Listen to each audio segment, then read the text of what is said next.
নাগালেণ্ডৰ মন জিলাত ডাৱৰ বিস্ফোৰণ আৰু ডাৱৰ বিস্ফোৰণৰ ফলতেই নাজিৰাৰ এই অঞ্চলসমূহ এতিয়া পানীৰ তলত 20 ফুট পৰ্যন্ত ইয়াত পানী উঠিছিল আৰু এই গাঁওসমূহত আমি আহি উপস্থিত হৈছোহি এক ভয়ংকৰ পৰিৱেশ আমি দেখুৱাইছোঁ যে কিদৰে পানীয়ে কাল ৰূপ ধাৰণ কৰিছিল। এখন বিদ্যালয় দেখুৱাম, বৰ্তমান প্ৰাথমিক বিদ্যালয়। এই বিদ্যালয়খনৰ চিন আছে, আমি পানীৰ চিন, পানী কৈলৈকে উঠিছিল, আমি সেই পৰিৱেশটো দেখুৱাবলৈ এই মুহূৰ্তত ইয়াত আহি উপস্থিত হৈছোহি। এই গাঁওখন আটাইতকৈ বেছি ক্ষতি হৈছে। এই গাঁওখনৰ এঘৰো লোক বাচি থকা নাই, সকলো এতিয়া পানীৰ তলত আৰু এই ঘৰসমূহৰ ভিতৰৰ পৰিৱেশটো অতি অবৰ্ণনীয়। আৰু এই পৰিৱেশটো চাওক, আমি ভিজুৱেলছ দেখুৱাইছোঁ যে এখন বিদ্যালয়ৰ কি অৱস্থা হৈছে, ভিতৰত আৰু এক ভয়ংকৰ পৰিৱেশ পৰিস্থিতিৰ সৃষ্টি হৈছে। এই গাঁওখনৰ আমি পৰিৱেশটো দেখুৱাই গৈছোঁ। আৰু আছে, মই ঘৰ দেখুৱাম, কেইবাখনো গাঁও ইতিমধ্যে প্লাবিত হৈছে। যিহেতু এই বাসগৃহসমূহৰ দৃশ্যটো চাওক, এই পথসমূহ এতিয়া পানীৰ তলত। যিটো মূল পথ আছে, সেই মূল পথৰো এতিয়া পানী দেখিবলৈ পোৱা গৈছে মূল পথত। আৰু এই হোলাংকাটনি এই গাঁওখনৰ এই অৱস্থা আমি আপোনালোকক দেখুৱাই গৈছোঁ। ইয়াত আহি আমি উপস্থিত হৈছোঁহি। আৰক্ষীৰ পোছাক তেওঁলোকে এইদৰে শুকুৱাবলগীয়া এটা অৱস্থা হৈছে। ঘৰৰ মূধচ পৰ্যন্ত এতিয়া পানী উঠিছে। এই পৰিৱেশটো আমি দেখুৱাইছোঁ। গতিকে বান বিভীষিকা দেখিবলৈ পোৱা গৈছিল। দেওবাৰে সন্ধিয়া হঠাৎ ডাৱৰ বিস্ফোৰণৰ ফলত ইয়াত পানী সোমায় আৰু পানী সোমোৱাৰ পাছতেই এক অবৰ্ণনীয় পৰিৱেশ পৰিস্থিতিৰ সৃষ্টি হৈছে। আৰু এই মুহূৰ্তত আমি যিহেতু এই গাঁওখনৰ এই পৰিৱেশটো আপোনালোকক দেখুৱাই গৈছোঁ, ভিডিঅ' জাৰ্নেলিষ্ট বলিন গগৈ দেখুৱাব এই পৰিৱেশটো। অকণমান কথা পাতিব বিচাৰিম, এই গাঁওখনৰ সবিশেষ তথ্য ল'ব বিচাৰিম।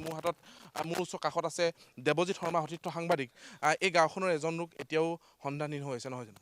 হয়, ৰজন এওঁক নামৰ যিজন লোক, ইয়াৰ পৰা কিছু আগত গাঁওখনলৈ যেতিয়া পানী সোমাই আহিছিলে, গাঁৱৰ মানুহবিলাক দৌৰিছিলে এইফালৰ পৰা। তেওঁ নিজৰ ঘৰখনৰ কিবা এপদ সামগ্ৰী বচাব পাৰোঁ নি বুলি দৌৰ লৈছিলে গাঁওখনলৈ। আৰু সেই মুহূৰ্তত চাইকেলসহ মানুহজন উটুৱাই লৈ গৈছিলে। সকলোৱে চিঞৰিছিলে যে সেইফালে নাযাব, কিন্তু পানী ইমানেই বেগত বাগৰি আহিছিলে যে আঁঠুৰ পানী আহি কেতিয়া ডিঙি পাইছিলেহি তেওঁ ক'বই নোৱাৰিলে। মানুহজন উটুৱাই লৈ গ'ল। এতিয়া এইমাত্ৰ এটা খবৰ আহিছে, এটা এক্সক্লুচিভ খবৰ আহিছে যে এটা মৃতদেহ লাগি থকা বুলি খবৰ পাইছে ইয়াৰ পৰা কিছু দূৰত। কিন্তু এতিয়ালৈকে সেই কথাটো সঠিক নহয়, কোনো যাব পৰা অৱস্থাত নাই সেই জেগালৈ। আৰু এই গাঁওখন সৰ্বাধিক ক্ষতিগ্ৰস্ত। মানুহৰ যেতিয়া আমালৈ ফোন কৰিছিলে, যেতিয়া মানুহৰ ঘৰৰ ছাদত আশ্ৰয় লৈছিলে, সকলোৰে ঘৰবিলাক RCC নহয়, এখন ছাদত 150-200 লোক। সেই ছাদখনত যেতিয়া ছাদত যেতিয়া পানীয়ে স্পৰ্শ কৰিছিলে, নিশা তেওঁলোকৰ অসহায় হৈ পৰিছিলে। আৰু সেই মুহূৰ্তত যেতিয়া ফোন কৰিছিলে, কিবা এটা কৰক, আমাক বচাওক, কিন্তু কোনো উপায় নাছিলে। এতিয়াও আমি যে এই গাঁওখনলৈ আহিছোঁ, এতিয়াও একঁকাল পানীত এই গাঁওখনলৈ আহিব পৰা এতিয়া পৰিৱেশ নাই। আৰু দেখিব পোৱা গৈছে এতিয়াও বহুতখিনি মানুহ ছাদৰ পৰা যেনে তেনে নামি আহিছে এডিঙি পানী লৈ।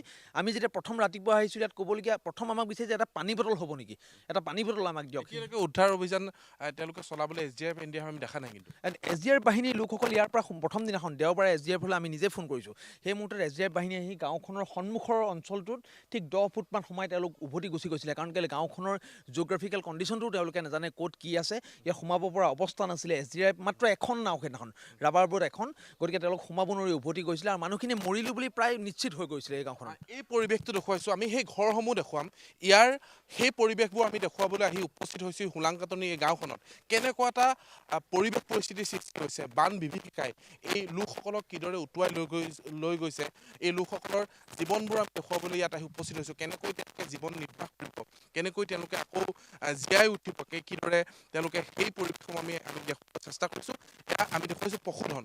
এইদৰে দেখিবলৈ পোৱা গৈছে পশুধনে এতিয়া ইয়াত এনেকৈ আশ্ৰয় ল'বলগীয়া হৈছে। আমি দূৰত দেখুৱাম, কেইবাখনো আপোনালোকে দেখিব যে বাহন এই মুহূৰ্তত পানীৰ তলত, একোৱে বচাব নোৱাৰিলে। তেওঁলোকে এমুঠি খাদ্যৰ বাবে ইয়াত হাহাকাৰ কৰিবলগীয়া হৈছে, এটুপি খোৱা পানীৰ বাবে ইয়াত হাহাকাৰ কৰিবলগীয়া হৈছে এই গাঁওখনৰ লোকে। ইয়াত প্ৰায় দেখিবলৈ পোৱা গৈছে নাজিৰা আৰু গেলেকী এই বিস্তীৰ্ণ অঞ্চলটোত প্ৰায় 50,000 পৰিয়াল এই মুহূৰ্ততো পানীৰ তলত। গতিকে অধিক ভয়ানক পৰিস্থিতি ইয়াত সৃষ্টি হৈছে। আমি এই পৰিৱেশটো দেখুৱাইছোঁ।